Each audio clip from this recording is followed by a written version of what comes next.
पिंपळगाव हरेश्वर या ठिकाणच्या शेतकऱ्यांचा हा जिव्हाळ्याचा एक प्रश्न होता की जरंडी हा जुना जिरंडी जो रोड आहे तो 5 किलोमीटर रस्ता हा जो आहे, तर हा 5 किलोमीटर रस्ता हा तात्काळ व्हायला पाहिजे होता. हा गेल्या 10-12 वर्षापासून येथील शेतकरी हे आतोनात हे मरण यातनासारखेच संघर्ष करतायत. त्यांच्या डोक्यावर ओझे आणणे आणि शेतकऱ्याला कसं बैलगाडं त्याच्या शेताच्या याच्यापर्यंत दार एकीकडे शेतकरीसाठी पानंद रस्ता अमुक धमुक या फार मोठ्या व्याख्या दिल्या जातात, परंतु हा जो जुना रस्ता आहे हा व्हायला पाहिजे, यासाठी या शेतकऱ्यांनी त्यांनी उपोषण सुरू केलं आहे.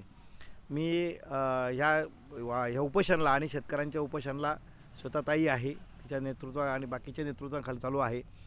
तर ह्या भारतीय राष्ट्रीय काँग्रेसच्या माध्यमातून पूर्ण पदाधिकारी आम्ही या ठिकाणी सपोर्ट देतो आहोत, आम्ही पाठिंबा देतो आहोत. आणि शासनाने किंवा इथल्या आमदारांनी, आमदार किशोरप्पा पाटील यांनी तात्काळ याच्यावर लक्ष द्यायला पाहिजे. कारण एकीकडे आमच्याकडे जर बघितलं काही ठिकाणी करोडोचे रस्ते होत आहेत आणि एकीकडे छोटासा 5 किलोमीटरचा रस्ता होत नसेल आणि त्यासाठी जर 250-300 शेतकऱ्यांचं नुकसान होत असेल तर हे नुकसान व्हायला नको पाहिजे. आणि ह्या गोष्टीतून शासनाच्या लोकांनी, प्रशासनामध्ये लोकांनी यांनी लक्ष द्यायला पाहिजे. तर शासनाने याच्याकडे लक्ष द्यावं.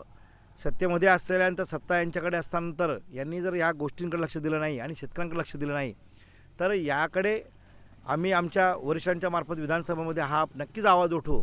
पण हे उपोषण यांनी जर तात्काळ नाही सोडलं तर पाचोरा शहरामध्ये आम्ही वेगवेगळ्या पद्धतीने आंदोलन करून शासनाचं लक्ष आमच्याकडे कसं येईल आणि या शेतकऱ्यांना न्याय कसा मिळेल हे आम्ही प्रयत्न करणार आहोत. आणि त्यात एक नोंदसुद्धा त्यांची 17ची नोंद झालेली आहे, ती निघते असं सांगतायत, परंतु ती देखील तात्काळ काढायला पाहिजे होती. आणि जर चुकून जर पहिल्यापासून झाली असेल तर ती का झाली, याच्यात दोषी कोण आहे याच्यावर देखील कारवाई व्हायला पाहिजे होती. की ज्या घटनेवर तुमचा संबंधच नाही आहे त्या घटनेला तुम्ही तुमचं नाव दिलेलं आहे. म्हणून ही ज्या प्रमुख मागण्या घेऊन या ठिकाणी शेतकरी परिसरातले शेतकरी बसलेले आहेत, या शेतकऱ्यांच्या लक्षाकडे तहसीलदार प्रांत यांनी लक्ष द्यावं. या मागण्या तात्काळ मंजूर कराव्यात. हे शेतकऱ्यांचं उपोषण, इथे महिला पण शेतकरी आहेत आणि पुरुष पण शेतकरी आहेत आणि यांचं उपोषण लवकर मिटायला पाहिजे. यासाठी लवकर हालचाली व्हायला पाहिजे वरिष्ठ लेवलला. ही आमची प्रमुख मागणी आहेत आणि याला आमचा पाठिंबा राहील. जर आपण असं नाही केलं तर आम्ही तीव्र आंदोलन आम्ही उभं करू. त्या आंदोलनाचा पडसाद काय होईल, याचे परिणाम काय होतील हे तुम्हाला भोगावं लागणार आहे. कारण की यामध्ये सत्ताधारी जे आहेत ते आपल्या मस्तवाल याच्यामध्ये काहीही करतात. तर त्याच्यासाठी अंकुश देण्यासाठी या शेतकऱ्यांची बाजू घेण्यासाठी आम्ही कोणत्याही मार्गाने, सनसे मार्गाने आम्ही आंदोलन करू. त्याचे सगळे परिणाम शासनाच्या लोकांनाच भोगावं लागणार आहेत, हा मात्र इशारा मी देतो आहे. आज या शेतकरी आंदोलनाच्या संदर्भामध्ये आमचे तालुक्याचे नेते सचिनदादा सोमवंशी, उपोषणार्थी श्वेताताई व शेतकरी भगिनी, शेतकरी बंधू, याआधी दादांनी सांगितलंच की हा एकदम शेतकऱ्यांच्या जिव्हाळ्याचा आणि जीवनामरणाचा हा प्रश्न आहे. यासाठी अनेक वेळेस लेखी तोंडी स्वरूपाचे निवेदनं देण्यात आलेत. लोकप्रतिनिधींना लक्षातही आणून दिलं गेलं, परंतु आज या प्रश्नासाठी कुठल्याही प्रकारचा राजकीय वगैरे कुठला काही आमचा संबंध नाही. फक्त एक शेतकरी म्हणून हा आम्ही लढा उभारलेला आहे.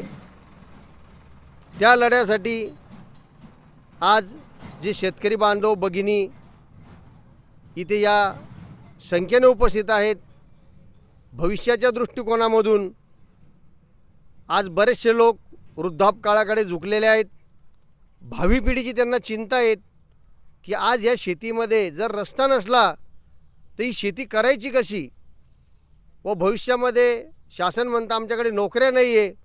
मग शेती आणि शेतीला काही जोडधंदे व्यवसाय जर करायचा म्हटलं तर शेतापर्यंत जाण्याला जर चांगला सुसज्ज रस्ता नसेल तर त्या कुटुंबाची अवस्था दयनीय होईल.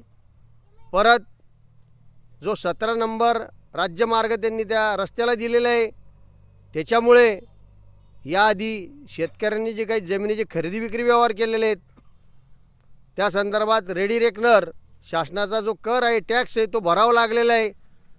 आज तो 17 नंबर रस्ता तात्काळ रद्द करून व याआधी ज्या शेतकऱ्यांकडून जास्तची स्टॅम्प ड्युटी घेतलेली आहे त्यांना ती तात्काळ परत करण्यात यावी. जर आपण एखाद्या खरेदी विक्रीमध्ये कमी स्टॅम्प ड्युटी भरली तर त्याची आकारणी केली जाते शासनाकडून. त्याच पद्धतीने त्या गरीब शेतकऱ्यांकडून जी स्टॅम्प ड्युटी व पैसा टॅक्स घेतलेला आहे तो तात्काळ शासनाने परत करावा व या रस्त्यासाठी जे काही लोकप्रतिनिधी, आमदार, जिल्हा परिषद ज्यांच्या माध्यमातून जिल्हा परिषद CO मॅडम, कलेक्टर साहेब, तहसीलदार यांनी समन्वय साधून हा जो जिव्हाळ्याचा आणि गंभीर प्रश्न आहे शेतकऱ्यांचा हा तात्काळ सोडवण्यासाठी प्रयत्न करावा. तसं जर यांनी दखल नाही घेतली तर आमच्या नेत्यांनी सांगितलं की तालुका आणि जिल्हा पातळीवरती आम्ही मोठ्या स्वरूपामध्ये एक तीव्र आंदोलन छेडू व त्याच्या होणाऱ्या परिणामास सर्वतोपरी शासन जबाबदार राहील असं दादांनी ग्वाही दिली.